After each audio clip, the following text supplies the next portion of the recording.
Morning. എല്ലാവർക്കും നമസ്കാരം. ഓടിപ്പിടിച്ചതോ ചാടിപ്പിടിച്ചതോ തേടിപ്പിടിച്ചതോ ആവരുത് പ്രണയം. സ്വാഭാവികമായും നമ്മെ തേടിയെത്തുന്നതാവണം. നമ്മുടെ ഇന്നത്തെ കാലത്ത് ഇതിൽ വലിയ പ്രസക്തിയുണ്ട് അല്ലെ? പ്രണയം അഭ്യർത്ഥിച്ച് അത് നിരസിച്ചു കഴിഞ്ഞാൽ പെട്രോൾ ഒഴിച്ച് കത്തിക്കുന്ന കഥകൾ വരെ നമ്മൾ കേൾക്കുന്നുണ്ട്. നിത്യവും നടക്കുന്ന കാര്യങ്ങളാണ്. TV വെച്ചാലും പേപ്പർ വായിച്ചാലും ആദ്യം കാണുന്നത് ഈ വക കഥകളാണ്. ഒരാൾ പ്രണയം നിരസിച്ചു എന്ന് പറഞ്ഞാൽ ആത്മഹത്യക്ക് വരെ മുതിരുന്ന ആൾക്കാരെ നമ്മൾ കേട്ടിട്ടുണ്ട്. ഡിപ്രഷനായിട്ട് ഭക്ഷണമില്ല ഊണുമില്ലാണ്ട് ഇങ്ങനെ നടക്കുന്നവരെ നമ്മൾ കണ്ടിട്ടുണ്ട്.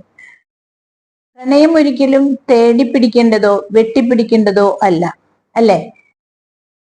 സ്വാഭാവികമായിട്ട് അത് എന്നാണ് നിങ്ങളിലേക്ക് വരുന്നത്, അതാണ് യഥാർത്ഥ പ്രണയം.